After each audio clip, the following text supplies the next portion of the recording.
अल्लाहु अकबर।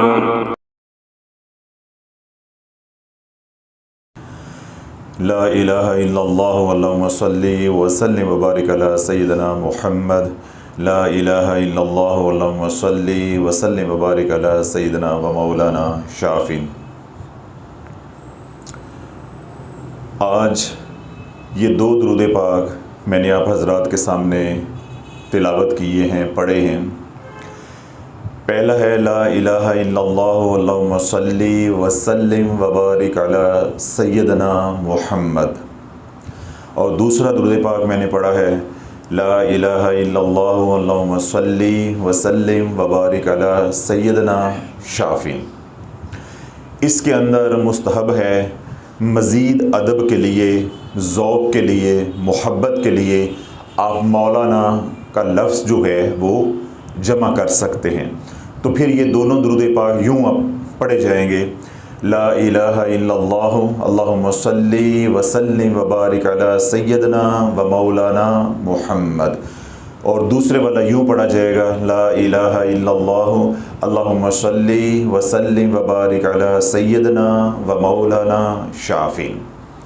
दुरूद पाक सिर्फ इतना ही है अल्लाहुम्मा सल्ली व सल्लिम व बारिक अला मुहम्मद, या दूसरे वाला इतना ही है ला इलाहा इल्लल्लाह अल्लाहुम्मा सल्ली व सल्लिम व बारिक अला शाफिन।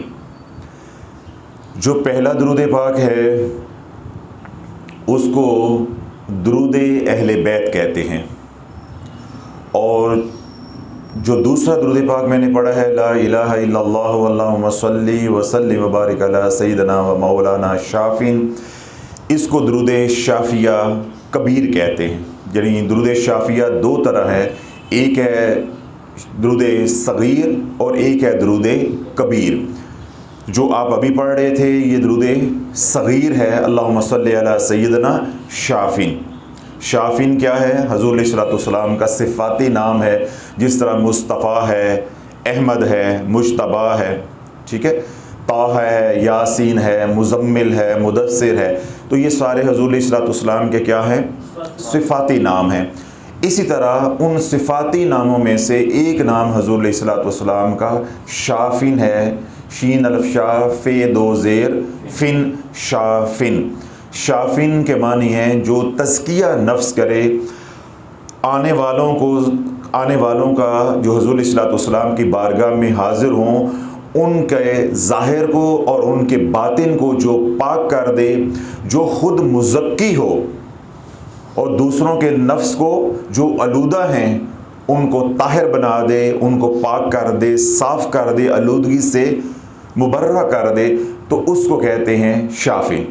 और आज की ज़ुबान में शाफिन के मानी हैं पीरे तरीक़त। तो हुज़ूर अलैहिस्सलाम रहबरे शरीयत भी हैं और पीरे तरीक़त भी हैं। यानी शरीयत में भी हमारे रहबरे आला हुज़ूर अलैहिस्सलाम हैं, और तरीक़त में भी पीरे तरीक़त या पीरे आज़म जो है वो कौन है? हुज़ूर अलैहिस्सलाम। यानी शरीयत में भी उम्मत के जो इमाम हैं वो कौन है? हुज़ूर अलैहिस्सलाम। इस तरह तरीक़त में भी जो सबसे बड़े इमाम हैं, रहबर हैं, वो कौन है? हुज़ूर अलैहिस्सलाम। तो जो शरीयत में भी रहबरी करे, तरीक़त में भी रहबरी करे, उसको हम अपनी ज़ुबान में क्या कहते हैं? रहबर शरीयत, पीरे तरीक़त। तो इन दोनों को जब इकट्ठा करेंगे तो इसके जो मानी हैं वो इस लफ्ज़ के अंदर समो जाएंगे, शीन अल्फ शाह फे दो ज़ेर फिन शाफिन, जिसके मानी मैंने अभी थोड़े से वाज़े भी किए। शाफिन के मानी क्या हैं? पाक करने वाला, साफ़ करने वाला। शाफिन के मानी हैं कि ज़ख्मों के ऊपर मरहम रखने वाला। शाफिन के मानी हैं शिफा देने वाला अल्लाह की अता से। शाफिन के मानी हैं शफात करने वाला। तो ये मैंने मोटा मोटा जो मफ़हूम है आप हज़रात को भी गोशगुजार कर दिया, और ख़ास तौर पे जो पहली बार दुरूद शाफिया सुने उन्हें मालूम हो कि हम अगर दुरूद शाफिया पढ़ रहे हैं तो इसका क्या मतलब है।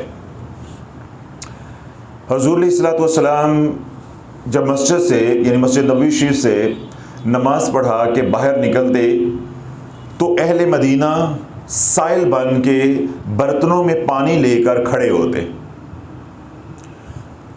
तो रावी रवायत करते हैं कि झाड़े के दिन होते, यानी सर्दी की रातें होती, मदीना में यख बस्ता सर्दी पड़ रही होती और बर्तनों के अंदर जो पानी है वो भी ठंडा होता, ठंडा यख होता।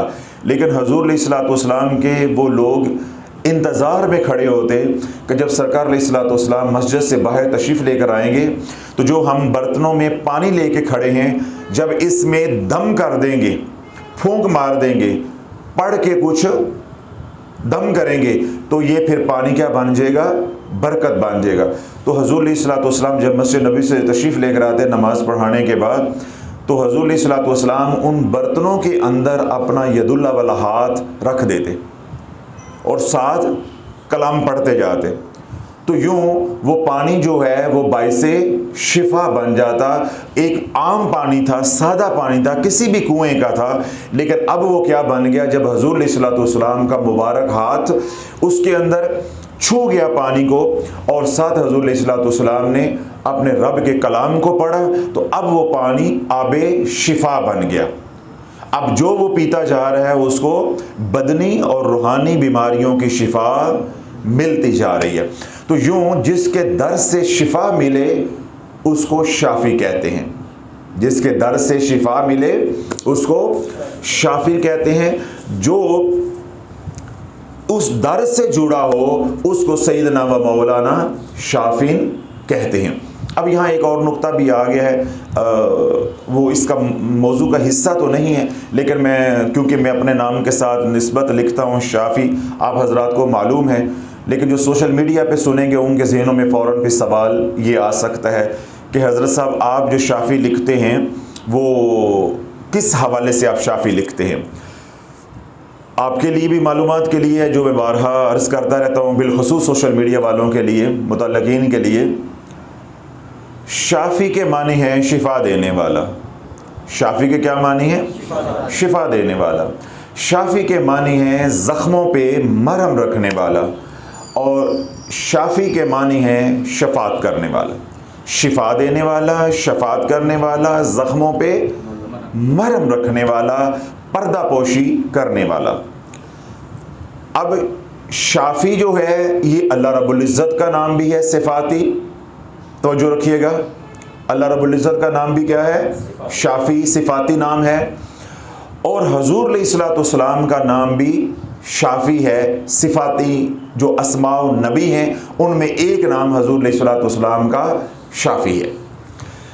हमारे यहाँ क्योंकि जज्बातीपन बहुत ज़्यादा है, अक़ल का इस्तेमाल बहुत कम है, सोचो बचार तो वहाँ होगी जहाँ अक़ल का इस्तेमाल होगा, तो हम छोटी छोटी बातों के ऊपर कुफ़र के फतवे लगा देते हैं। कई बार ऐसा होता है कि जब मैं इस बात को समझाता हूँ तो फिर मुंह छुपाने की जगह नहीं मिलती। अगर आप कहें तो अब मैंने मौजू छेड़ दिया है तो थोड़ा सा मैं बयान कर दूँ इसको। हमारे एक मुल्तान में वाबड़ा टाउन से एक मेरे मरीज़ हैं, तो मुझे अच्छी तरह याद है आजकल के गर्मियों के दिन थे, बहुत ज़्यादा हब्स, और उन दिनों में वो वाला निज़ाम था, बत्ती चली गई तो बत्ती आ गई, बत्ती चली गई तो बत्ती आ गई, यानी एक घंटे वाला वो निज़ाम, यानी लोड शेडिंग थी उन दिनों में। तो मरीज़ जो है वो बाहर वेटिंग रूम में बैठे हुए थे, ज़रा वो लाइट चली जाती थी तो वो काम उतनी तेज़ी के साथ, ना मशीनें चलती थी ना काम होता था, तो मरीज़ों को इंतज़ार करना पड़ता था। अब वो गर्मी में बाहर मर भी रहे हैं, तो जब इंसान इस तरह के माहौल में हो तो जो बड़ा धीमे मजाज का आदमी भी हो उसे भी गुस्सा आ जाता है। तो वो मेरे मरीज़ आए, मैं उनका नाम तो अब नहीं ले सकता सोशल मीडिया पे, आए तो उन्होंने वो रसाला पढ़ा हुआ था, किताब पढ़ी हुई थी, तो उस पे मेरा नाम लिखा हुआ था डॉक्टर हामिद शाफ़ी। वो हालांकि वो मेरे पुराने मरीज़ हैं, उससे पहले भी आते हैं, वल्लाहु आलम उनकी कभी निगाह नहीं पड़ी थी या उन्होंने मेरे कभी नाम के ऊपर गौर जो है वो नहीं किया था। तो उस दिन उन्होंने मेरे नाम पे गौर किया। इधर मैंने क्या बताया, माहौल के लाइट गई हुई है, बत्ती गई हुई है, एसी चल नहीं रहा, पसीनों पसीन लोग हुए हैं, जून जुलाई के दिन थे, ऊपर से उनकी निगाह पड़ गई मेरे नाम शाफ़ी के ऊपर, तो वो क्या हो गए, पहले उनका जाहिर जल रहा था गर्मी से, अब मेरे नाम के साथ शाफी पढ़ के अंदर भी जलना शुरू हो गया। तो अल्लाह वालों, आप खुद समझो कि जिसका जाहिर भी जल रहा हो और जिसका बातिन अंदर भी जल रहा हो, उसके गुस्से का क्या आलम होगा। अब सारा मंजर समझ आ गया। अब अगली बात आप सुने। वो आग बगोला हुए और उन्होंने आके मेरे असिस्टेंट को, यानी रिसेप्शन पे कहा कि मैंने चेक नहीं करवाना, मेरी अपॉइंटमेंट कैंसिल कर दो, मैंने चेक नहीं करवाना। स्टाफ ने पूछा जी आपने चेक क्यों नहीं करवाना? उन्होंने कहा ये आपके डॉक्टर के नाम के साथ शाफी लगता है, शाफी तो अल्लाह है, सिर्फ शिफा देने वाला तो सिर्फ अल्लाह है।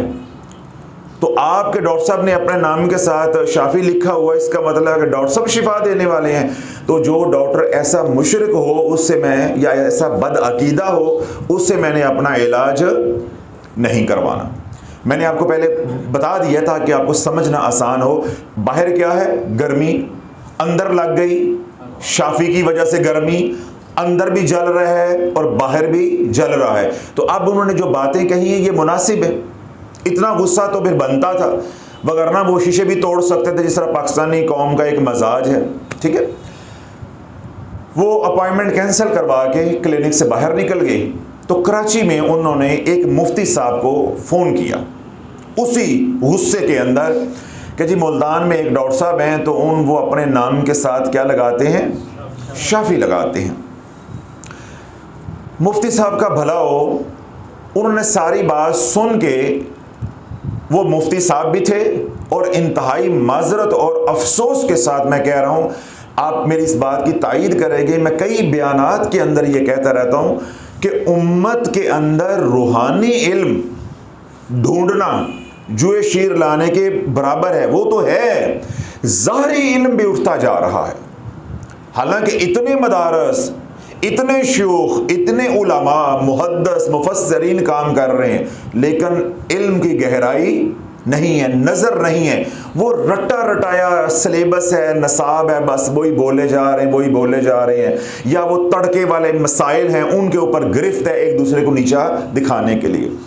अब वो बहुत बड़ा देवबंद हजरात का मदरसा है, वहाँ से पूरी दुनिया में फतावा जारी होते हैं। अगर मैं नाम लूँ तो आप और हैरान होंगे, जो हमारे सुनने वाले हैं उनकी भी दिल आज़ारी होगी कि उस मदरसे के अंदर जो मुहद्दिस हैं, मुफ्ती साहब हैं, इतने पाए के वो हैं, उनके इल्म का ये आलम है।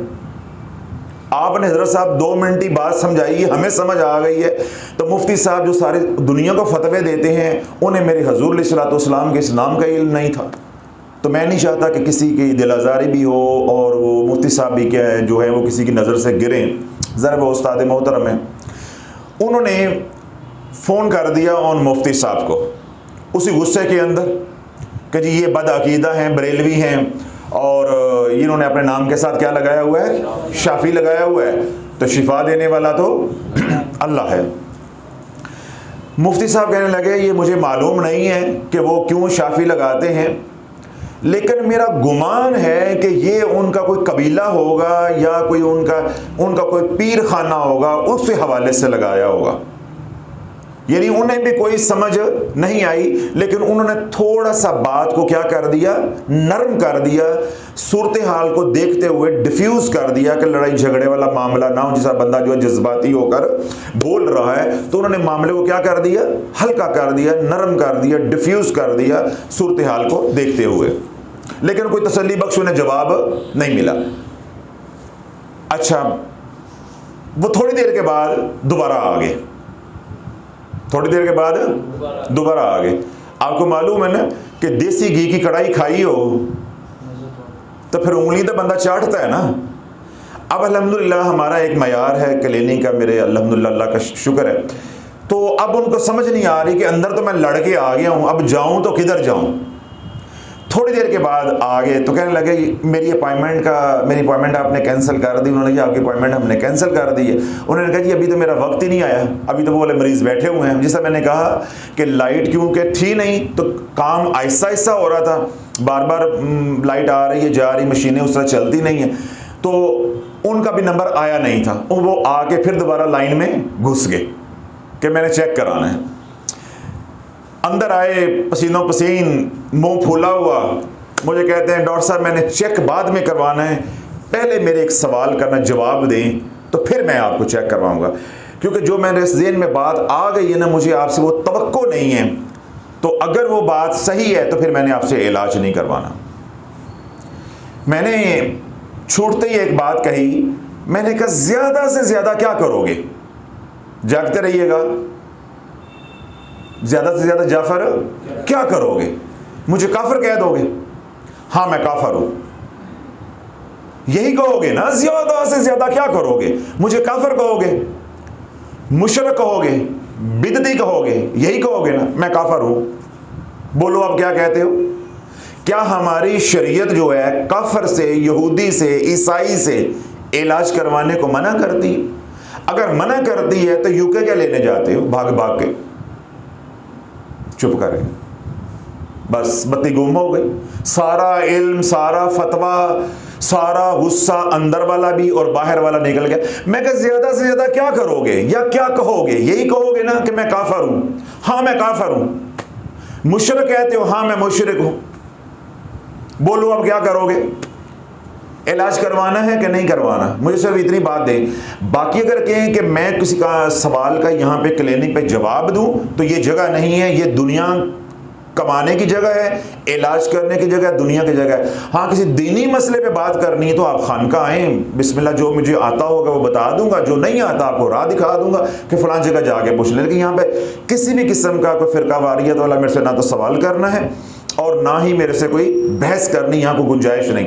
दिल मुतमइन होता है, मुशरिक से इलाज करवाना है, बिस्मिल्लाह। काफिर से इलाज करवाना है, बिस्मिल्लाह। बिदती से इलाज करवाना है, बिस्मिल्लाह। नहीं करवाना, मुल्तान में सैकड़ों क्लिनिक हैं, जहाँ से मर्जी जाकर करवाओ। यूके जाके करवाओ, जो मुसलमान बैठे हुए हैं डॉक्टर, उनसे जाके करवा लो, उनसे जाके करवा लो। शर्मिंदा होकर चुप कर गए। अब जो भी उनका मामला था, चेकअप था, ज़रा मेरा भी मूड ख़राब हो गया, तो मैंने भी जो करना था वो भी ना किया। मैंने भी चेक करके दवाइयाँ लिखी, तो मैंने कहा जी ये खा कर आएँ, 5 दिन की दवाई खाएं, फिर उसके बाद जो हमने करना होगा फिर करेंगे। यानी मैंने भी जान छुड़ाई। जब आपका ज़हनी यकसू ना हो, मुझे बुरा इसलिए लगा कि भाई मेरे पास तुम आए एक मरीज़ की हैसियत से, आपको मेरे ज़ाती मामलात के अंदर दखल अंदाजी करनी चाहिए। मैं ईसाई हूँ, यहूदी हूँ, हिंदू हूँ, जो भी मैं हूँ, ये मेरा ज़ाती मामला है। और अगर कुछ पूछना हो तो उसका एक तरीकाकार होता है। पहले आप मुफ्ती तक पहुंच गए हैं और बाहर क्लिनिक में भी शोर मचा दिया, मेरे स्टाफ को भी कह दिया, तो अब मेरा दिल भी नहीं चाह रहा था उनको अटेंड करने को, यानी उनको चेक करने को। लेकिन जाहिर बात है एक मरीज़ आया, उसका राइट है, उसका हक है, तो मैंने न चाहते हुए कंसल्टेशन कर दी, चेक कर दिया और क्या किया, दवाइयाँ लिख के मैंने कहा खाओ, जान बनाओ, 5 दिन बाद आओ, फिर करूँगा, आज नहीं कर सकता।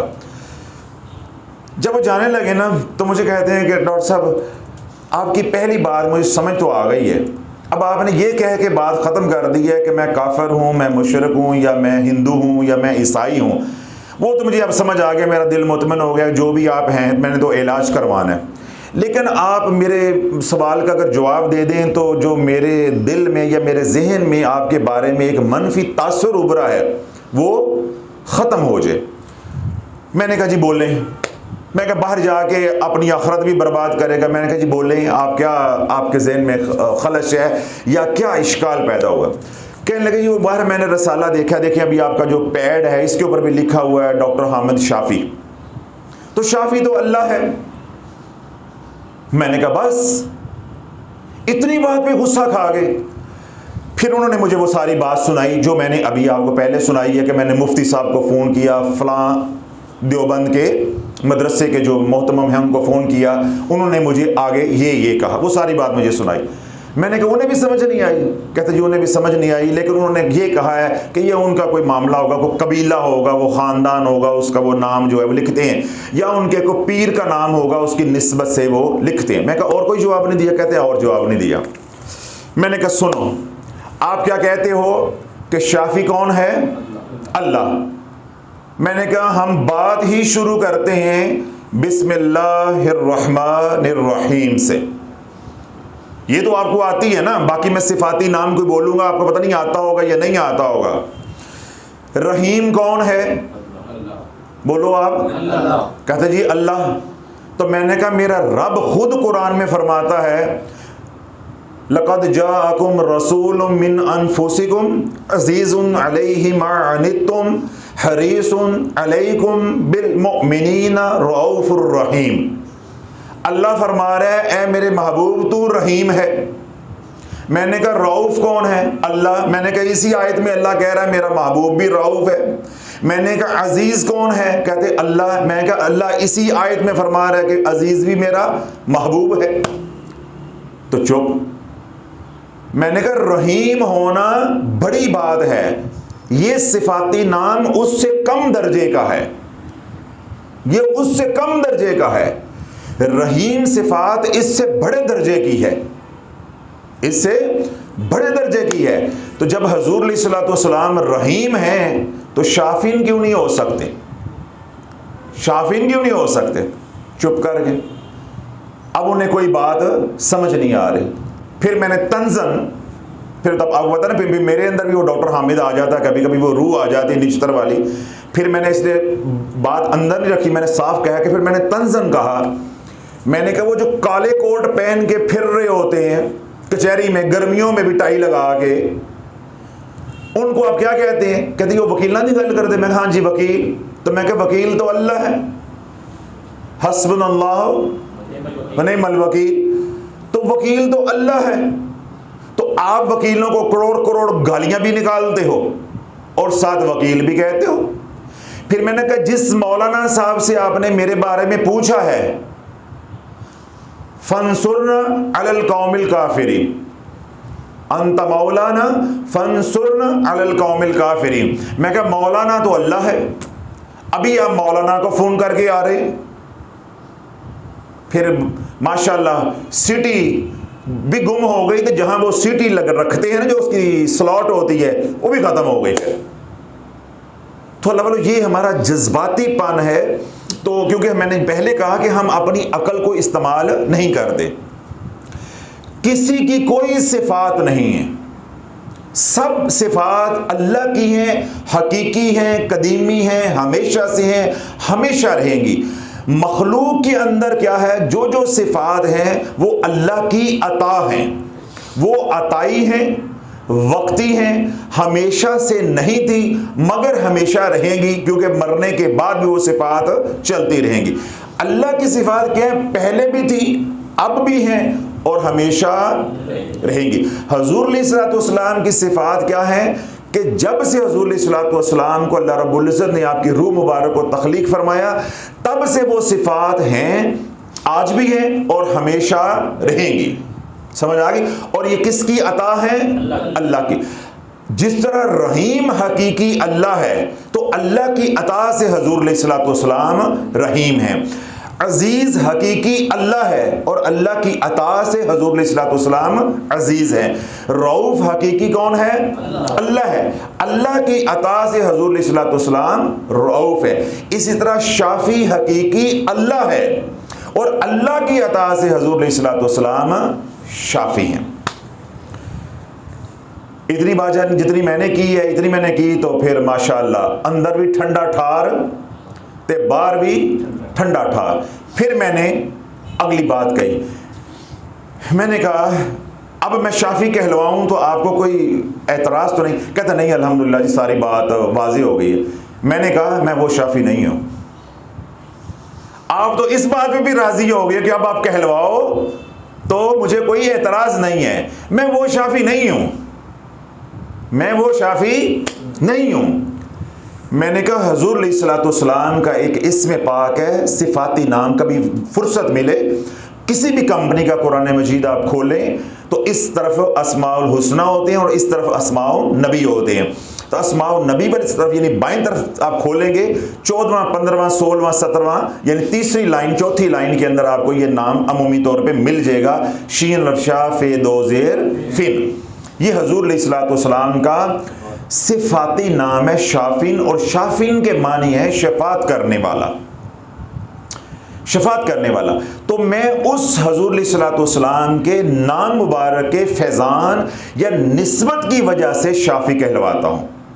जो आपके ज़हन में आ रहा है शाफी, उस निस्बत से नहीं कहलवाता, हालांकि आपने मुझे वो भी मान लिया है, लेकिन मैं आपको मजीद बता रहा हूं कि मैं जो शाफी कहलवाता हूं वो क्यों कहलवाता हूं। फिर मैंने कहा सुनो, अब मैंने कहा हुजूर अलैहिस्सलातु वस्सलाम का ज़ाती नाम जो है, यानी इसमें ज़ात जो है वो क्या है? कहते जी मोहम्मद अलैहिस्सलातु वस्सलाम।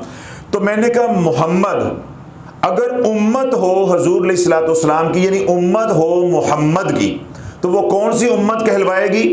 कहते जी मोहम्मदिया। जिस तरह आप लोगों ने कहा, कौन सी उम्मत कहलवाएगी? मोहम्मदिया।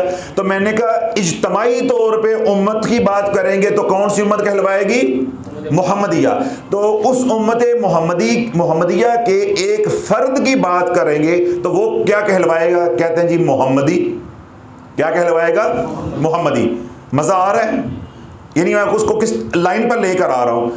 अब वो क्या कह रहा है कि इसमें मोहम्मद की निस्बत से उम्मत हो गई मोहम्मदिया और एक फर्द हो गया मोहम्मदी। तो मैं क्या, अगर इस्म हो अहमद, हजूर का नाम है ना अहमद, आसमानों पे हजूर का नाम अहमद है, तो मैंने कहा अगर हजूर का नाम हो अहमद तो ये उम्मत क्या कहलवाएगी? कहते हैं जी अहमदिया। तो मैंने कहा एक फर्द क्या कहलवाएगा? कहते हैं जी अहमदी। तो मैं कहा हजूर अलैहिस्सलातु वस्सलाम का नाम हो शाफिन, शीन अलफ शाह फे दो जेर फिन, मैं कहा हजूर का नाम हो शाफिन, तो ये उम्मत क्या कहलवाएगी? कहते जी उम्मत शाफिया, उम्मत शाफिया। तो मैं क्या फर्द क्या कहलवाएगा? कहते जी शाफी। तो मैं क्या भाई मैं शाफी नहीं, आप भी शाफी हो। आपको ये मालूम ही नहीं था और ना उस आलिम को मालूम था जिससे आपने मसला पूछा। ये उम्मत उम्मत मोहम्मदिया भी है, ये उम्मत उम्मत शाफिया भी है। समझ आ गई? शाफिया उम्मत का नाम भी है, शाफिया मदीनातुल मुनव्वरा का नाम भी है। क्यों? मदीना की आबो हवा के अंदर भी शिफा है। मदीना का नाम ताबा भी है, तैयबा भी है, मदीना भी है और शाफिया भी है। सूरत फातिहा का नाम सूरह शाफिया भी है। अब मालूमात के लिए काफी हो गया। तो मैंने कहा अगर हजूर का नाम हो मुस्तफ़ा तो उम्मत क्या हो जाएगी? मुस्तफ़ाई। तो उसी निस्बत से जो एक वाहिदा बंदा है वो भी मुस्तफ़ाई कहलवाएगा। तो मैं कहा पीर साकिब मुस्तफ़ाई साहब की बात समझ आती है कि वो अपने नाम के साथ मुस्तफ़ाई लिखते हैं। वो हजूर अलैहिस्सलातु वस्सलाम का जो इस्म पाक मुस्तफ़ा है उसकी निस्बत से वो क्या कहलवाते हैं? मुस्तफ़ाई। तो मैं हजूर अलैहिस्सलातु वस्सलाम का जो इस्म पाक शाफिन है उसकी निस्बत से हम सब शाफिया हैं। क्या सब हैं? हम शाफिया हैं। मैंने कहा आपको मालूम ही नहीं, आप ये समझ रहे हो कि ये सिर्फ मेरा आजाज है? ये हम सब शाफी हैं। क्यों? ये उम्मत शाफिया है। शाफिया कहते हैं जो कामिल हो, जो मुकम्मल हो, जिसके बाद किसी के आने की गुंजाइश ना हो। इस उम्मत के बाद कोई उम्मत आनी है? ये मैंने आपको इतना सारा इल्म जो है वो वैसे ही दे दिया है, इसकी पेमेंट अलहदा होगी। अब ये जो मैं मौजू शुरू किया था उसका इसके साथ कोई ताल्लुक नहीं था, मैं दो बातें कह के आगे चल पड़ना था। तो ये आप लोग सब क्या हैं या हम लोग सब क्या हैं? उम्मत शाफिया। घर घर में जगह जगह शाफी है, लेकिन शाफी को मालूम नहीं कि मैं शाफी हूं। शाफी को मालूम नहीं कि मैं शाफी हूं। तो शाफी को जगाने के लिए अल्लाह ने ये शाफी भेजा है। बस इतनी बात है। मैं भी शाफी हूं, आप भी शाफी हूं। देखिए जैसा मैंने आपको मालूमात दी, अब आपको एहसास हुआ है भाई कि मैं भी मुस्तफ़ाई हूं, मैं भी अहमदी हूं, मैं भी मोहम्मदी हूं, मैं भी शाफी हूं, मैं भी शाफी हूं। शाफिया के क्या मैंने मानी बताए कि कामिल हो, मुकम्मल हो, जिसके बाद किसी की गुंजाइश ना हो। मदीना पाक से कामिल और मुकम्मल कोई शहर है, इसलिए उसका नाम क्या है? शाफिया। कि मदीना पाक जैसा शहर या वो टुकड़ा ज़मीन पे कोई और नहीं है। इसी तरह सूरत फातिहा, जिसके बारे में मुफस्सिरीन कुरान ये कहते हैं कि अल्लाह रब्बुल इज़्ज़त ने जब ये 7 आयतें सूरत फातिहा की उतार दी, ये इतनी जामिया हैं कि मज़ीद कुरान अगर अल्लाह रब्बुल इज़्ज़त ना उतारता और इंसान गौर व फिक्र करता तो इन 7 आयतों के जरिए भी इंसान रब तक पहुंच सकता था। इसलिए जिसने सूरह फातिहा को अपना विर्द बना लिया, उसके अंदर तफक्कर किया, वो हर मोती रूहानियत का हो, चाहे शरीयत का हो, चाहे तरीक़त का हो, चाहे तसव्वुफ़ का हो, चाहे आज के जो असरी अलूम हैं, हर मोती इन 7 आयतों के अंदर निकालेगा। कुल रूहानियत क्या है? 7 आयतों के अंदर है। और इल्मुल अदाद के हवाले से भी इसकी आयतें कितनी हैं? 7। तो सारी रूहानियत किसके गिर्द घूमती है? 7 के। इसलिए सूरत फातिहा को क्या कहा जाता है? सूरह शाफिया। उसके अंदर क्या है? शिफा है। सूरत फातिहा के अंदर क्या है? शिफा है। तो अल्लाह वालों, जब मैं आपको जगाऊंगा कि भाई आप शाफी हो, गैरत खाओ, हुजूर की गुलामी में आ जाओ, फिर जो तुम कहते जाओगे वो होता जाएगा। अल्लाह शिफा जो है वो देता जाएगा। तो हम जो शाफी कहलवाते हैं, यह हमारा सिलसिला कादरिया शाफिया है, वो हमारी निस्बत किसके साथ है? शीन लफशा फेदो ज़ेरफिन शाफिन, हजूर के सिफाती नाम शाफिन के साथ, उसकी निस्बत से हम शाफी कहलवाते हैं। जिस तरह हजूर के इसमें पाक मोहम्मद की निस्बत से हम मोहम्मदी कहलवाते हैं या उम्मत मोहम्मदिया कहलवाती है। तो ये सारी बातें आपको समझ आ गई।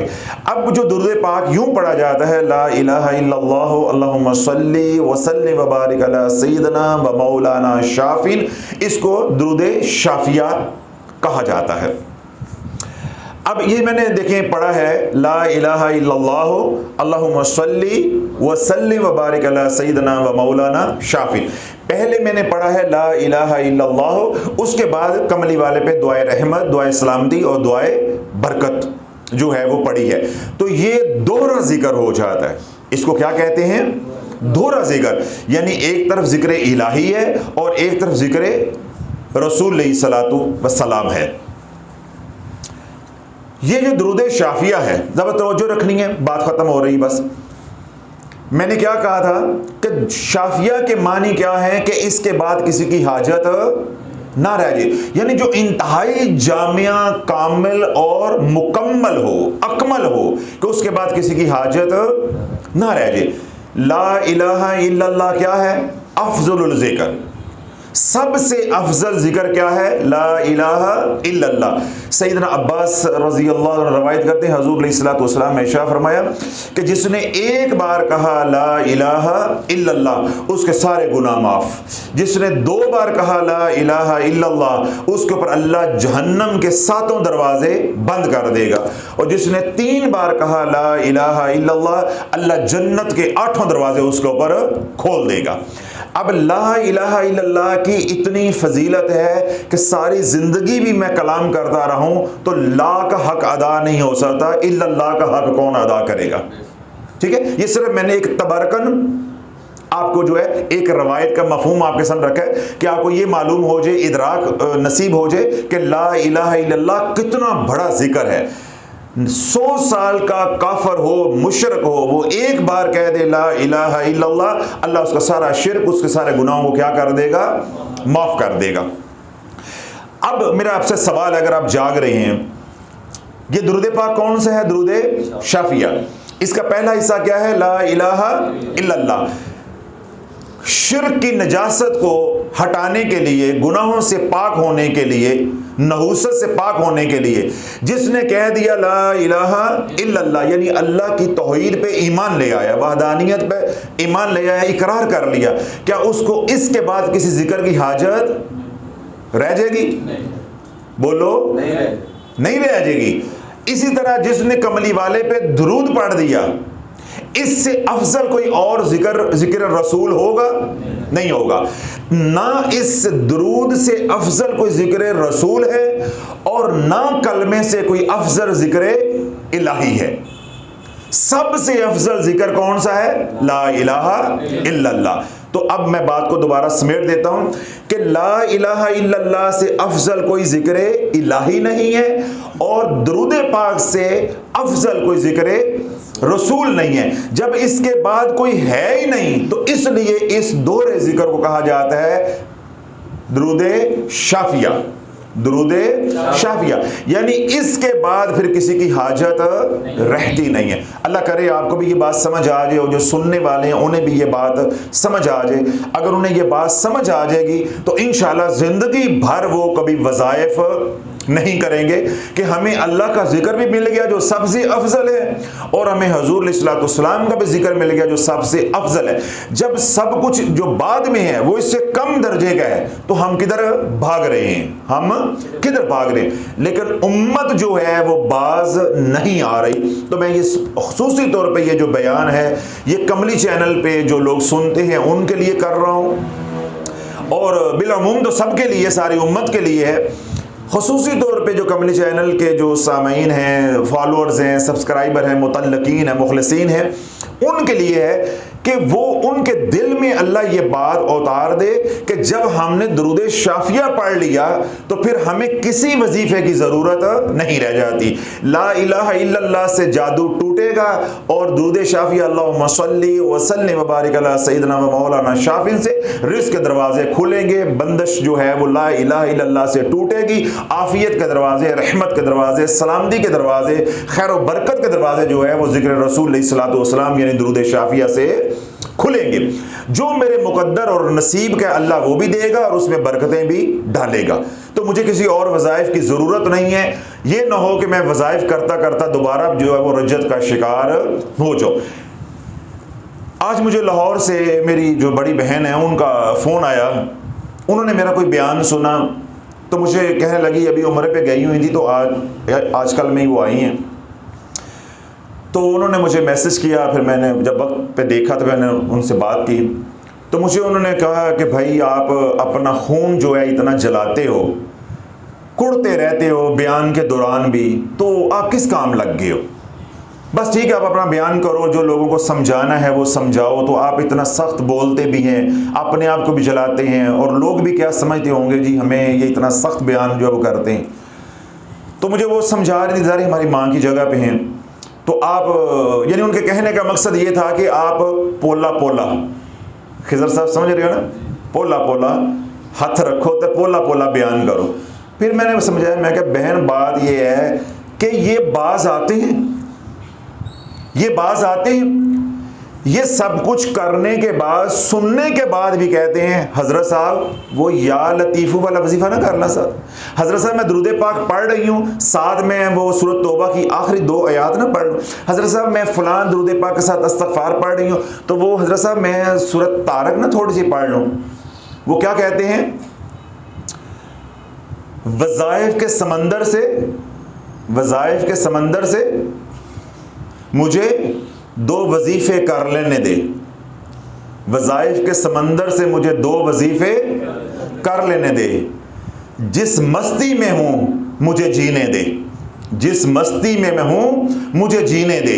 तो अल्लाह वालों हम वज़ाइफ कर करके ऐसी मस्ती के अंदर आगे हुए हैं। हमारा मैं क्या रोता हूँ कि हरमे पाक में बाबा जी बैठे हैं, वहाँ से लेके एक आमिल तक, एक बस ड्राइवर तक, एक रेडी वाले तक, हर बंदा किस काम पे लगा हुआ है, वजीफे बताने, वजीफे बताने, वजीफे बताने और वजीफे बेचने के ऊपर।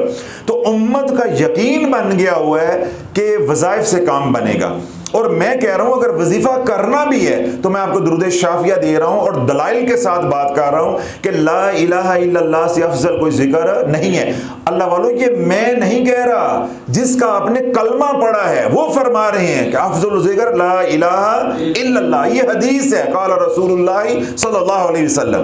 कहीं आप ये समझे कि मैं जज्बाती होके बोल रहा हूं। तो जिस नबी का कलमा पढ़ा है आपको उनकी बात पे यकीन नहीं है। तमाम अज़कार के अंदर सबसे अफजल जिक्र क्या है, ला इलाहा इल्लल्लाह। और जिक्र रसूल सारी रात में हजूर की सना खानी करूं, हजूर की तारीफ और तौसीफ करूं, हजूर की अजमत और शान और मकाम को बयान करूं। जो दुरूद पाक के अंदर अल्लाह के नबी अलैहिस्सलाम ने जो हमें सिखाया और अल्लाह ने अपने महबूब को अता किया है, जो दुरूद की सूरत में हजूर अलैहिस्सलाम की शान बयान होती है, ये हमारी ज़ुबान, मुकामी ज़ुबान जो है उसको छू भी नहीं सकती। तो सबसे अफजल जिक्र रसूल क्या है? दुरूद पाक। और सबसे अफजल जिक्र इलाही क्या है? ला इलाहा इल्लल्लाह। हमारी बदबख्ती है कि नहीं, हम दो अफजल तरीन अज़कार को छोड़ के नीचे वाले दर्जे में आते हैं, फिर उनकी शराइत पूरी नहीं करते, फिर बीमारियों का शिकार हो जाते हैं, रजत का शिकार हो जाते हैं और जिंदगियां बर्बाद हो जाती हैं। अब अल्लाह, ये जो आज मैंने मौजू जिस पे कलाम कर रहा हूँ, ये क्यों मुंतखब किया? हज़रत मंसूर बिन अम्मार रहमहुल्लाह, आप हजरात ने कई बार मेरे से भी उनका नाम सुना, उनकी करामात को सुना, उनके मकाम और शान को सुना। बहुत बड़े अल्लाह के वली हैं, बहुत बड़े अल्लाह के वली हैं। मंसूर बिन अम्मार रहमतुल्लाह अलैह जब इस दुनिया से रहलत फरमा के वसाल हो गया, तो आप मुनकशफ हुए, यानी अल्लाह रब्बुल इज़्ज़त ने आपको मुनकशफ फरमाया, यानी आपकी जो बरज़ख की दुनिया है, कब्र की दुनिया है, या अल्लाह ने जो आपके साथ आगे मामला किया, उसको हम असर औलिया अल्लाह के ऊपर मुनकशफ फरमाया।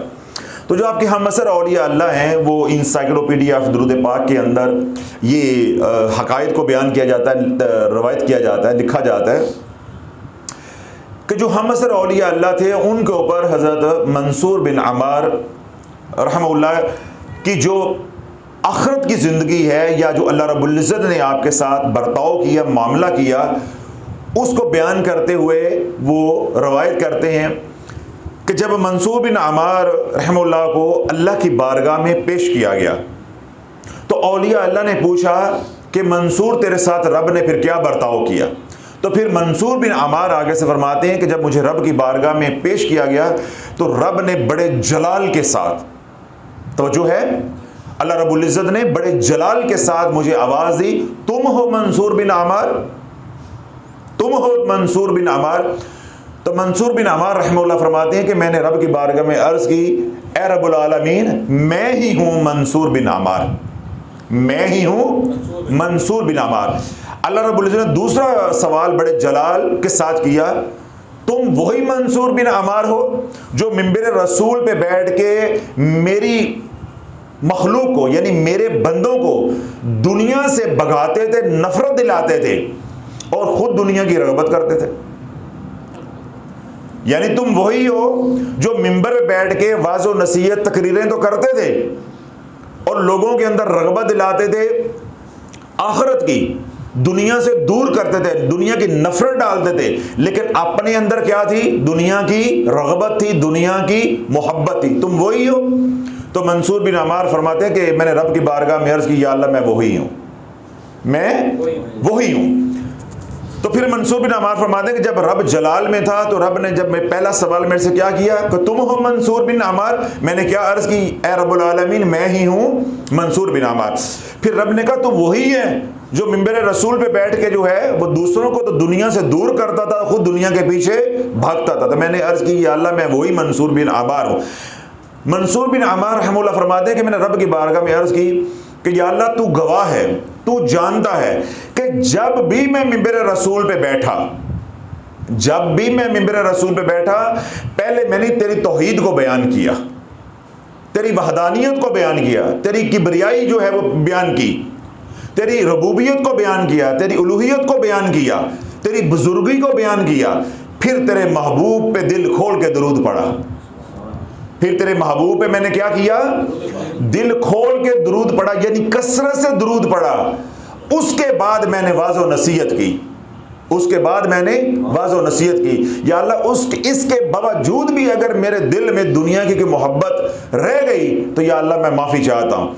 तो मेरे रब का जलाल जो है एकदम जमाल के अंदर बदला, और मेरे रब ने फरिश्तों को हुक्म दिया, ए फरिश्तों, मसनद लगाओ आसमानों में, मिंबर लगाओ आसमानों में। जिस तरह मंसूर बिन अम्मार दुनिया में मेरी बुजुर्गी को बयान करता था मेरे बंदों के सामने, आज आसमानों पे फरिश्तों के दरमियान बैठ के मेरी बुजुर्गी को बयान करे। और अल्लाह ने मुझे मसनद के ऊपर बैठा दिया है। अब क्या है कि मैं दिन रात रब की बुजुर्गी को बयान कर रहा हूँ और कमली वाले पे दुरूद पढ़ रहा हूँ। तो अल्लाह वालों, जब ला इलाहा इल्लल्लाह पढ़ोगे तो ला इलाहा इल्लल्लाह तुम्हारे अंदर से दुनिया की मोहब्बत को निकाल देगा। जब दुनिया की मोहब्बत ही निकल जाएगी तो फिर वजीफे काहे के? फिर वजीफे किस काम के? तो तुम्हारी वजीफों से जान छूट जाएगी। ये ऐसा दोहरा जिक्र दुरूद शाफिया का तोहफा आपको उम्मत को मैं दे रहा हूँ। अल्लाह कबूल फरमा ले हमारी इस कोशिश, इस मेहनत को, सिलसिला आलिया कादरी शाफिया के फैज़ान को, कि जो दुरूद शाफिया जितना पढ़ेगा अल्लाह उसको दुनिया से बेनियाज कर देगा। जिस हाल में भी वो होगा वो क्या कहेगा? अल्हम्दुलिल्लाह अल्हम्दुलिल्लाह अल्हम्दुलिल्लाह। आज मेरी बेटी का वो रिज़ल्ट था उसका FSC का ना, तो अल्हम्दुलिल्लाह उसके बहुत अच्छे मार्क्स आए। तो मुझे कह रही कि बाबा मेरा एंट्री टेस्ट भी अच्छा हुआ है और मेरे मार्क्स जो है ना वो इतने आगे हैं, तो मेरा एडमिशन है, आप दुआ करें मेरा एडमिशन हो जाए। मैंने उसका माथा चूमा, प्यार दिया। मैंने कहा बेटे बात ये है, हमारे मामलात हैं अल्लाह उसके रसूल अलैहिस्सलाम के सुपुर्द। ना तेरे प्यो ने कभी पहले दुआएं की हैं तो ना आज करनी है। हम तो दुआ करने वाले है ही नहीं, जिस हाल में अल्लाह ने रखा हम उस पर तो राज़ी रहने वाले लोग हैं। मैंने कहा मेरा बेटा अगर अल्लाह ने तुम्हारा एडमिशन मेडिकल में लिखा हुआ है तो मेडिकल कॉलेज में हो जाएगा, अगर मेडिकल कॉलेज में नहीं है तो तुम्हारा दुनिया की, पाकिस्तान की बेहतरीन यूनिवर्सिटी में एडमिशन पहले हो गया हुआ है, आप वहाँ चले जाना। तो हमें टेंशन नहीं लेनी, अल्लाह ने हमें टेंशन दी नहीं है। तुम्हारा एडमिशन पहले अच्छी यूनिवर्सिटी में, सबसे बेहतरीन यूनिवर्सिटी जो है उसमें तुम्हारा हो गया हुआ है। अपना बिस्तर उठाओ, किताबें उठाओ, अपनी यूनिवर्सिटी जाओ। और अगर अल्लाह ने हमारे लिए बेहतर लिखा है तो जिस मेडिकल कॉलेज में आपका नाम आ जाएगा। लेकिन बस मैं ये कहता हूँ कि प्राइवेट नहीं हमने करना, हमने करना है गवर्नमेंट के कॉलेज में कोई मयार होता है, प्राइवेट में हमने नहीं जाना। अगर प्राइवेट में जाना है तो फिर जिस यूनिवर्सिटी में आपका एडमिशन हुआ है आप वहाँ चले जाओ। अब देखिए, अगर मैं बच्ची को ये कह देता कि आप ये पढ़ो या मैं ये करता हूँ, उसका जहन बन जाता है मेडिकल में एडमिशन का। फर्ज करो अब वो एंट्री टेस्ट का रिजल्ट आता है, मेरिट लिस्टें बनती हैं, उसमें उसका नाम नहीं आता, तो उसकी ज़िंदगी क्या हो जाएगी? उलझ जाएगी, ज़हनी तौर पे वो परेशान हो जाएगी। सारी ज़िंदगी के लिए उसको धचका लगेगा कि मेरा मेडिकल में एडमिशन खुदा ना खासा नहीं हुआ। तो जब आप जो कर सकते थे आपने किया और अल्लाह के करम से बहुत अच्छे मार्क्स भी आ गए, सब कुछ हो गया, ठीक है, इसके बावजूद भी जो है आपका रिजल्ट नहीं आता, तो इसका मतलब है कोई और है। इसका मतलब क्या है? कि कोई और है। लहू मुल्कुस समावाति वल अर्द व इलल्लाहि तुरजउल उमूर। ज़मीन व आसमान पे अल्लाह का राज है। ज़मीन व आसमान का मालिक कौन है? अल्लाह है, अल्लाह की बादशाहत है। व इलल्लाहि तुरजउल उमूर। तुम्हारे तमाम कामों का अंजाम अल्लाह के हाथ में है, अल्लाह के हाथ में है। तो हम जो कर सकते थे अपने अख्तियार से, तसर्रुफ से, वो क्या था? हमने पढ़ाया, फीसें दी, भाग दौड़ की, सब कुछ हुआ, वो हो गया, वो भी अल्लाह के करम से हुआ, वो हो गया। आगे हमारे हाथ में है, मेरिट ऊपर चला जाए उसका रह जाए, मेरिट नीचे आ जाए उसका हो जाए। और अल्लाह का हम कितना शुक्र अदा करें कि उसका पहले एक एडमिशन हो गया है। हमें कोई ज़हनी तौर पे कोफ्त नहीं, बल्कि मैं चाहता हूं कि वो मेडिकल में ना आए, वो उधर जाए, यानी उसमें माइक्रोसॉफ्ट इंजीनियरिंग जो है उसमें जाए, कि उसका आजकल स्कोप है, मेडिकल का आगे स्कोप जो है वो आजकल नहीं है, बिलखुसूस पाकिस्तान के अंदर जो हालात पैदा हो गए हुए हैं। तो मैं चाहता हूँ उधर जाए, लेकिन उसका क्या है, शौक है कि मैं, मेरा इधर जो है वो हो जाए। तो मैंने बाबा के प्रोफेशन में आना है, मामा भी इधर है तो मैंने इधर आना है। एक बच्चे का जहन बना होता है, लेकिन मैंने उसका जहन बनने नहीं दिया, उसको शेक कर दिया है। मैं बात इतनी भी ख़त्म कर सकता, जब वो मुझे बताने आई, मैंने मुबारक दी, मुझे बताने आई, तो मैं उसका कहता हाँ बेटे आपका ज़रूर हो जाएगा, इंशाल्लाह मैं दुआ कर रहा हूँ ज़रूर हो जाएगा। अगर मैं यूँ कहता तो उसका जहन और बन जाता, उसके जहन को नहीं मैंने बनने दिया। क्यों? मैं कहता हूं कि जब मेरे मामलात अल्लाह के सुपुर्द हैं तो बच्चों के अंदर भी, मेरे मुरीदैन मुतल्लकीन के अंदर भी ये बात रासख हो कि हमने तवक्कलतु अलल्लाह, अल्लाह पे तवक्कल करना, जो करना कर दिए, उसके बाद रब के सामने पेश है, या अल्लाह ये भी तेरी मर्जी से हुआ है, तेरे करम से हुआ है, आगे जहां तेरी रजा है, जो हमारे लिए दुनिया आखिरत में बेहतर है, हमें उधर जो है वो भेज दे। तो मैंने ये बात बेटी की तरबियत की। मैंने कहा बेटे अगर उधर हो जाएगा, अल्लाह की रजा से होगा, इंशाल्लाह मेडिकल में भी करम होगा। और अगर जिस यूनिवर्सिटी में आपका हो गया हुआ है इंजीनियरिंग में आपका हो गया हुआ है, अगर अल्लाह वहां बेच देता है तो उधर भी कर्म होगा। उससे क्या हुआ है, अब उसकी सुबह से बिल्कुल टेंशन जो है वो क्या हो गई है, खत्म हो गई है। अब सिर्फ उसकी मेरी डील रह गई है एक मोबाइल लेके देने की, कि मोबाइल तो लेके देंगे ना नया। मैं कहा बेटे नया मोबाइल आपको मिलेगा, गिफ्ट मिलेगा। अब यूनिवर्सिटी जाओ, आपकी ज़रूरत है, मेडिकल कॉलेज जाओ, आपकी ज़रूरत है, आप जो सा मोबाइल कहोगे बाबा आपको लेकर देंगे। परेशानी खत्म हो गई। देखो मेरे चेहरे पे कोई परेशानी है, कोई मैंने वजीफा कहा है, कोई मैंने आपको दुआ के लिए कहा है, हालांकि मैं कह सकता हूँ। कमेंट सेक्शन देखो, माँ बाप मरे जा रहे हैं, हजरत साहब दुआ करें, हजरत साहब वजीफा दे दे, बेटी का एंट्री टेस्ट है। जिससे वजीफे मांग रहे हो अपनी तीद एंट्री टेस्ट है, तो कोई हमें टेंशन है? सुकून.com हजूर की नौकरी पे कर रहे हैं, कोई टेंशन नहीं है। अल्लाह करवा देगा तब भी राजी है, अल्लाह फेल करवा दे तब भी राजी है। वो भी तो माँ बाप हैं जिनकी औलादें बेरवा रवी का शिकार हो जाती हैं, क्या वो माँ बाप नहीं रहते? अपने से नीचे देखो, जब नीचे देखोगे अब शुक्र अदा करोगे, शुक्र अदा करोगे कि मेरे बच्चे किसी भी दर्जे में पढ़ रहे हैं, या अल्लाह तेरा शुक्र है, नेक साले हैं, या अल्लाह तेरा शुक्र है, जो तूने दिया है, मालिक कायनात का तू है, जितना हमें इस्तेमाल करने के लिए दे दे, तेरी मेहरबानी है, मजीद ना दे तो कोई हमारा जोर नहीं है। तो अल्लाह बोलो ये जहन जब बना लोगे, हमेशा के लिए आपकी वज़ाइफ से जान छूट जाएगी।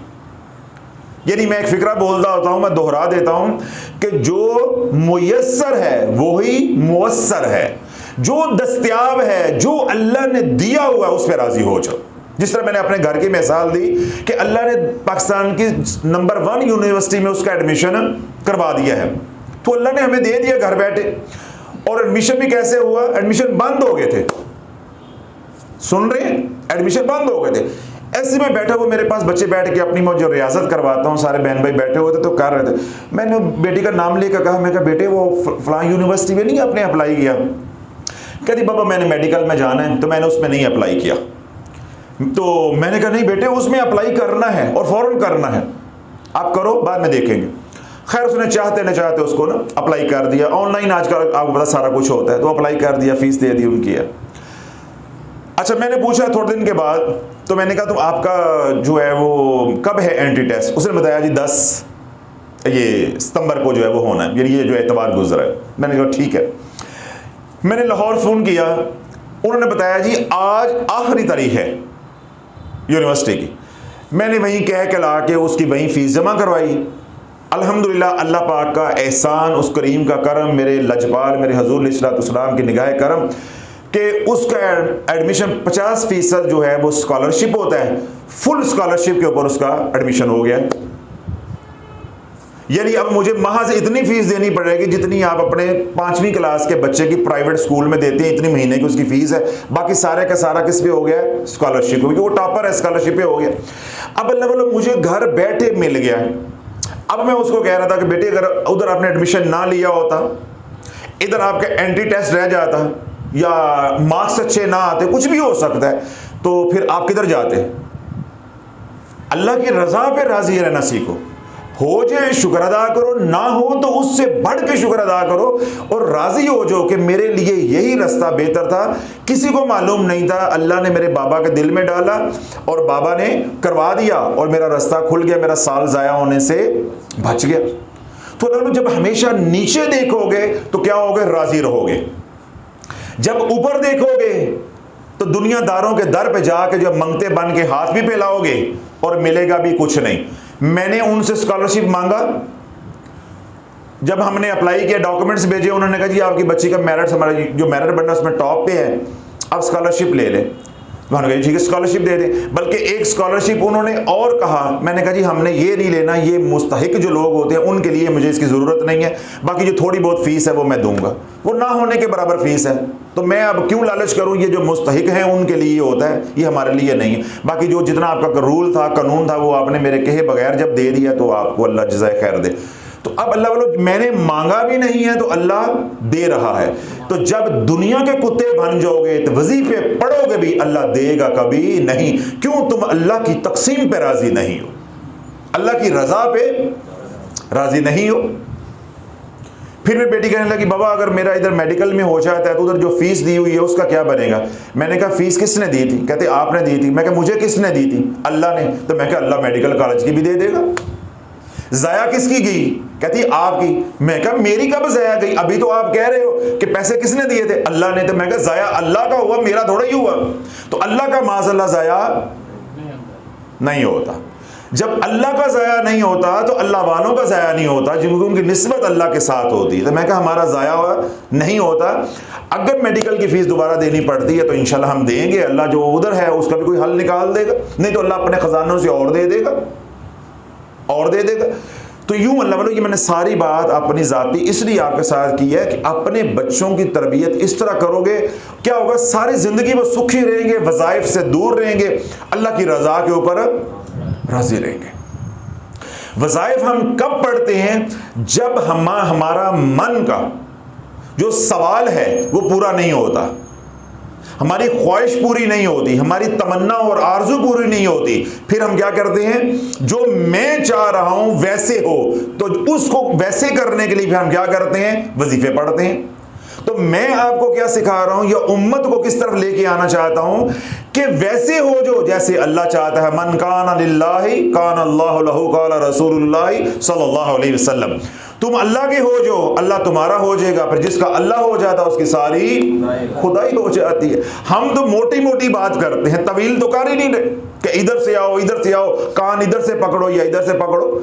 हम तो कहते हैं हुजूर के गुलाम बन जो, अल्लाह की रज़ा पे राज़ी हो जो, 5 वक्त की नमाज पढ़ो, मसनून अज़कार करो, कमली वाले पे दुरूद पढ़ो, इस्तग़फ़ार करो, मनठार बन के ज़िंदगी गुजारो, जिस हाल में अल्लाह ने रखा है राज़ी रहो। अगर इस दुनिया में थोड़ी सी कमी भी रह गई, अल्लाह आखिरत में इतना देगा कि तू उस वक्त कहेगा या अल्लाह दुनिया में मुझे तो एक घूंट भी पानी का ना मिलता, काश वो भी आज सारा कुछ यहाँ मिलता। उस वक्त तू पछताएगा। तो अल्लाह वालों, दुनिया में जिसको कोई कमी रह जाएगी, अल्लाह उसको ऐसे राज़ी करेगा जैसे दोस्त दोस्त को राज़ी करता है, यार यार को राज़ी करता है। रब ऐसा रवैया, ऐसा सलूक, ऐसा बर्ताव करेगा बंदे के साथ कि बंदे मैंने दुनिया में तुझे थोड़ा दिया इसलिए कि तू दुनिया में मगन ना हो जाता। क्यों? मैं तुझे ये मकाम आखिरत में देना चाहता था। अगर मैं तेरी दुनिया वसी कर देता, कसीर कर देता, तो दुनिया का हो जाता, आज इस मकाम से महरूम हो जाता। इसलिए अल्लाह की रज़ा पे राज़ी रहो। एडमिशन मेडिकल में हो, इंजीनियरिंग में हो, आर्मी में हो, या कोई और शोबा ज़िंदगी है, या कोई कारोबार का मामला है, जहां अल्लाह दे दे बस उस पर राज़ी हो जाओ। जब राज़ी हो जाओगे तो क्या होगा? अल्लाह तुम्हें आगे बढ़ाता जाएगा, अल्लाह आगे बढ़ाता जाएगा। तो ये जो रज़ा वाली ज़िंदगी है, ये अल्लाह वालों तब नसीब होगी जब ला इलाहा इल्लल्लाह की ज़रबे लगाओगे। अब मैं आ रहा हूं अपने मौजू के ऊपर, जो असल जो मैंने दुरूद शाफिया आपको देना चाह रहा हूं, ये तोहफा, कि जब ला इलाहा इल्लल्लाह का जिक्र कसरत के साथ करोगे, ये तुम्हारे अंदर से जिस तरह शिर्क को निकालता है, इसी तरह तुम्हारे अंदर से हुब्बे माल, हुब्बे जा, ये सब निकाल देगा। देखिए, जब हम सलूक तय करते हैं तो इसमें ज़ात के बाद हम नफ़ी इसबात करते हैं, ला इलाहा इल्लल्लाह, ला इलाहा इल्लल्लाह। कोई अल्लाह का वली नहीं बनता जब तक वो ला इलाहा इल्लल्लाह की ज़र में लगा के अपने आप को फना नहीं कर देता। वो मकामे वलायत पे पहुंच ही नहीं सकता, तसव्वुर भी नहीं कर सकता। मकामे वलायत तो क्या, वलायत की खुशबू भी नहीं सूंघ सकता जिसने ला इलाहा इल्लल्लाह का जिक्र करके अपने को फना नहीं किया, अल्लाह की रज़ा पे राज़ी नहीं हुआ।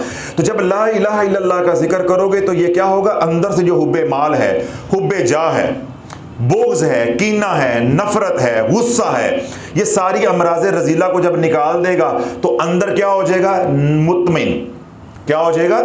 मुतमिन। यानी नफ्स क्या हो जाएगा? नफ्स पे मुतमइन्ना हो जाएगा, यानी अल्लाह की रज़ा पे राज़ी रहने वाली जान बन जाएगी।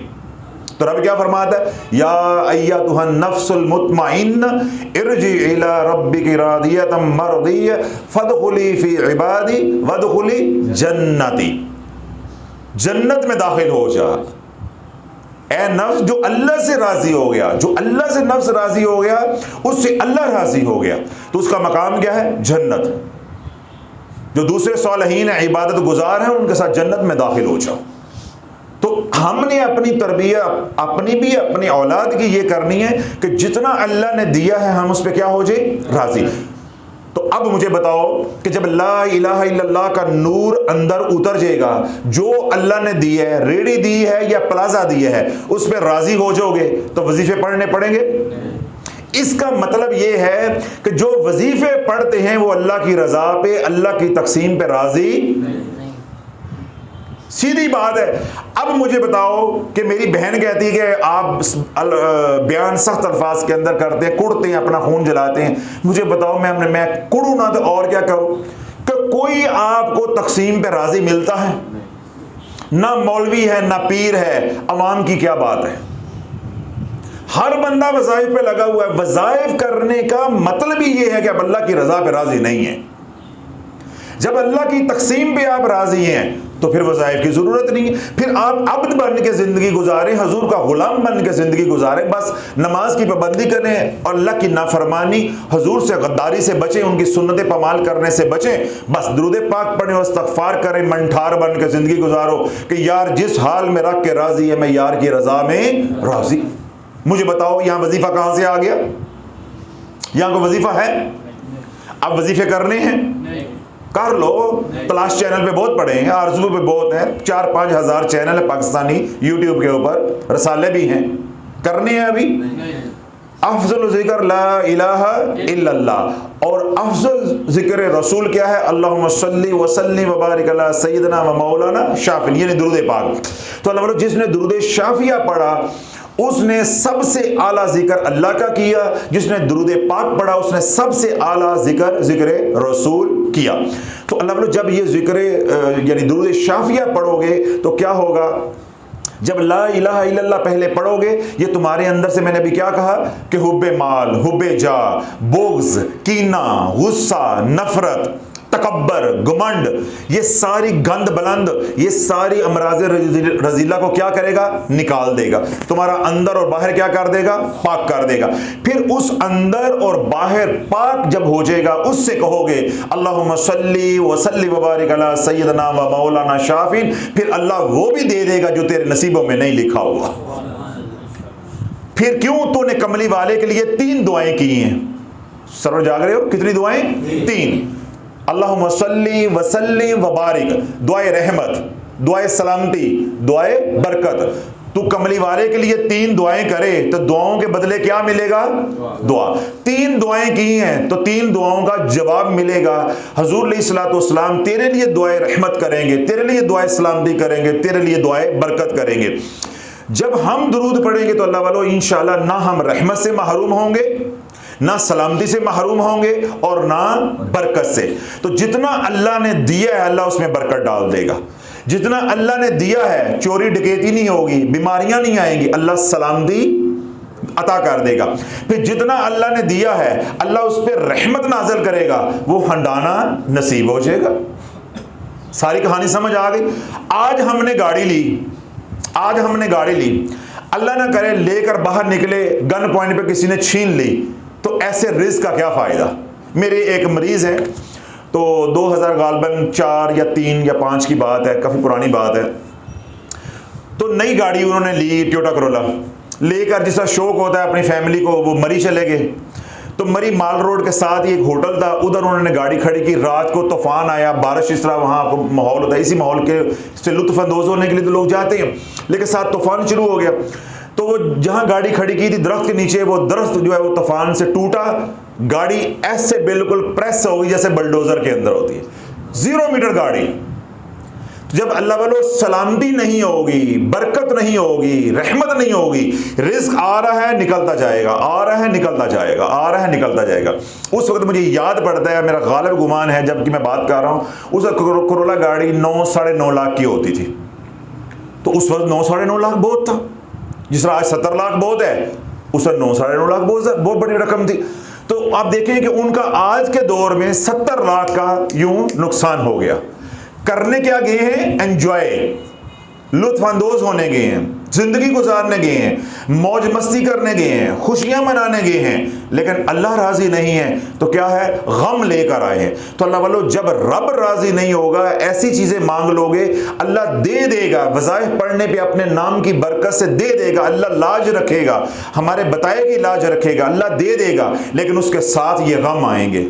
उसके साथ ये परेशानियां आएंगी, उनके साथ ये तकलीफें आएंगी। लेकिन जब अल्लाह की रज़ा पे राज़ी हो जाओगे, जितना अल्लाह ने दिया है, और आगे से ये कहोगे अल्लाह जितना तूने दिया है मैं तो इसका भी इस्तेहकाक नहीं रखता था, तू ये भी ना देता तो मैं तेरा क्या बिगाड़ लेता। तूने मुझे दो खूबसूरत आंखें दी हैं, एक अन्नी कर देता, एक से महरूम कर देता, या एक में मोतिया उतर आए, या एक के अंदर मुझे नजर ना आए तो मैं क्या कर लेता, या एक मेरी आंख है ये थोड़ी सी टेढ़ी हो जाती, या अल्लाह मैं कैसा लगता, मैं कैसा लगता, या ये मेरी नाक है ये टेढ़ी हो जाती, या और इसकी बदनुमा कोई शक्ल मुझे तो दे देता, या रंग मेरा ऐसा बना देता, मेरी शक्ल ऐसी बना देता, तो मैं किधर जाता, मैं तेरा क्या बिगाड़ लेता। कौन सा अदालत है, कौन सा थाना कचहरी है जहां मैं तेरे खिलाफ चला जाता। ये तेरा करम नहीं है तो और क्या। तो अल्लाह, जब अल्लाह की रज़ा पे यूं राज़ी हो जाओगे तो इंशाअल्लाह अल्लाह ने जो दिया है अल्लाह उसके साथ रहमत भी, सलामती भी, बरकत भी देगा। जब बरकत आ जाएगी तो फिर क्या हो जाएगा, थोड़ा भी ज़्यादा हो जाएगा। आखिरी बात, खानका में आप हजरात सालों से आ रहे हैं, आपको मालूम है कि बसा औकात लोग ज़्यादा आ जाते हैं, बाज़ दफ़ा लोग कम भी हो जाते हैं, मालूम तो नहीं हमें होता ना भाई। तो लंगर क्या है, मामूल का पकता है, जितनी देगें पकनी है उतनी पक रही होती हैं। तो बसा औकात क्या होता है, लोग हमारी तवक्को से ज़्यादा हो जाते हैं। जिस तरह पिछली जुमेरात में लोग हमारी तवक्को से ज़्यादा थे, लंगर मामूल के मुताबिक पका, बताओ सबको मिलता है कि नहीं मिलता, मिलता है कि नहीं मिलता। तो अल्लाह बोलो ये है बरकत कि इतनी आवाम भी है फिर भी थोड़ा थोड़ा सबको मिल जाता है, बरकत के लिए सबको मिल जाता है, तबरक के तौर पे सबको मिल जाता है। अगर यही माहौल जो है शादी के घर में हो तो वहां के क्या हाल होता, डंडे नहीं गोलियां चल जाएं, डंडे तो छोटा लफ्ज है, गोलियां चल जाएं कि रोटी पूरी नहीं हुई।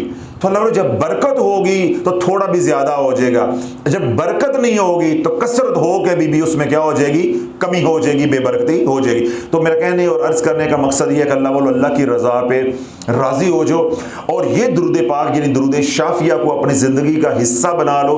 कम अज़ कम 313 बार दुरूद शाफिया कबीर, सगीर की बात नहीं कर रहा, दुरूद शाफिया कबीर, ला इलाहा इल्लल्लाहु अल्लाहुम्मा सल्ली व सल्लिम व बारिक अला सय्यदना व मौलाना शाफी, ला इलाहा इल्लल्लाहु अल्लाहुम्मा सल्ली व सल्लिम व बारिक अला सय्यदना व मौलाना शाफी, ला इलाहा इल्लल्लाहु अल्लाहुम्मा सल्ली व सल्लिम व बारिक अला सय्यदना व मौलाना शाफी। 3 बार मैंने दोहरा दिया ताकि जो पहली दफ़ा सुन रहे हैं उन्हें भी ये समझ आ जाए। तो इस दुरूद पाक को कम अज़ कम 313 बार और ज़्यादा से ज़्यादा की कोई हद नहीं है। वो तमाम हजरात जो इज्तिमाई दुरूद पाक का 100 अरब का यानी 1 ट्रिलियन का जो हमारा अमल जो चल रहा है इज्तिमाई, उसमें जो शामिल होना चाहते हैं वो इसी की 1.25 करोड़ की नीयत करें, 10 लाख की नीयत करें, 1.25 लाख की नीयत करें, जितनी भी कोई नीयत करनी है करके इज्तिमाई अमल में शामिल हो जाए। और अगर कोई साथी सुन रहा है वो पहले कोई और दुरूद पढ़ रहा था तो वो कहता है कि मैं बदल के दुरूद शाफिया में आना चाहता हूँ, तो वो आ सकते हैं। इस तरह वो तमाम हजरात जो हमारे से मुरीद हैं यानी सिलसिला कादरी शाफी से वाबस्ता हैं, ऑनलाइन जिन्होंने बैयत ली हुई है, उनसे मैं ये कहूँगा कि वो दुरूद शाफिया लाजमन पढ़ें। क्यों, जब तक दुरूद शाफिया नहीं पढ़ेंगे कादरिया शाफिया का फैज़ान मुंतकल नहीं होगा। रंग बिरंगे वज़ाइफ पढ़ोगे तो फिर तो वो आप आज़ाद पंछी हो, फिर आपके गले में गौसे पाक का पटा तो नहीं आएगा, मेरे कमली वाले का शाफिन का पटा तो नहीं आएगा, आप पे तो रंग ही कोई और चढ़ेगा, जिस तरह का वजीफा होगा उस तरह का रंग होगा। तो जब जो मैं बता रहा हूँ हमारे सिलसिले के अज़कार के अंदर रहोगे तो रंग किसका आएगा, कादरिया शाफिया का आएगा। इसलिए वो तमाम हजरात जो मुतल्लकीन हैं हमारे यानी जो वाबस्ता हैं, अगर उन्होंने कोई और दुरूद पाक किया हो, जितना पढ़ा जा चुका है पढ़ा जा चुका है, कोई बात नहीं है।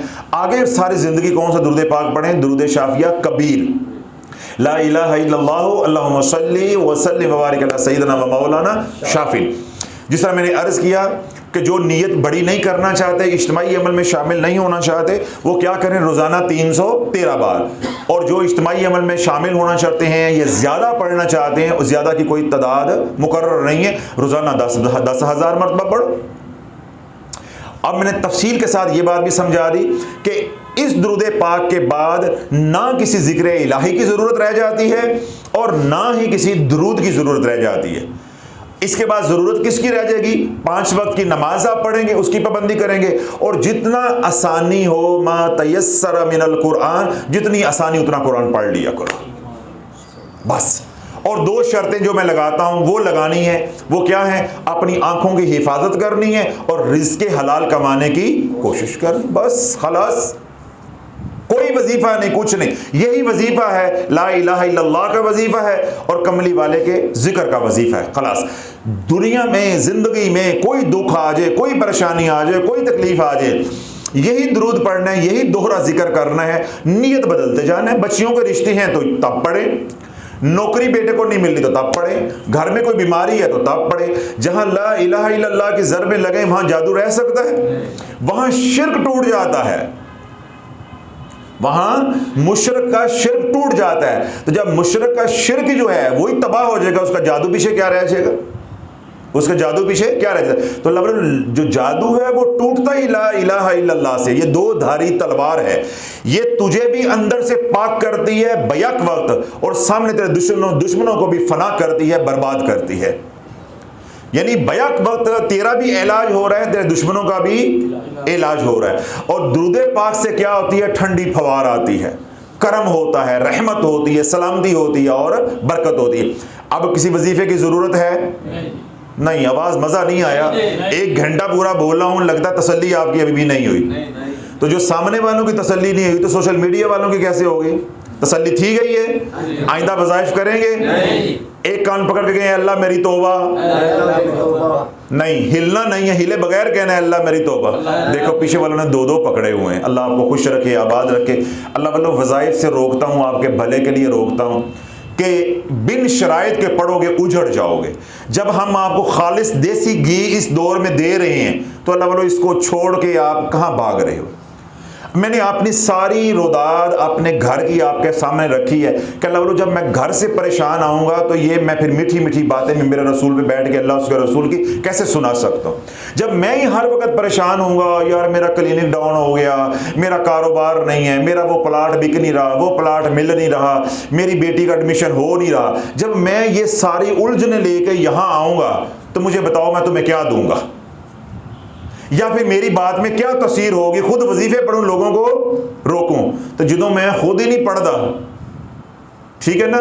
तो जो मैं पढ़ता हूं, देखिए वो मेरी ज़रूरत है, वो मैंने रियासतें जो की हैं उनके लिए है, तो मैं मसनद की ज़रूरत के लिए करता हूं। बाकी मैंने किसी अपनी ख्वाहिश के लिए आज तक वजीफ़ा नहीं किया। तो यही आपको रोकता हूं कि हम अल्लाह की रज़ा पे राज़ी हैं, वो जिस हाल में रखे हम उस हाल में राज़ी हैं।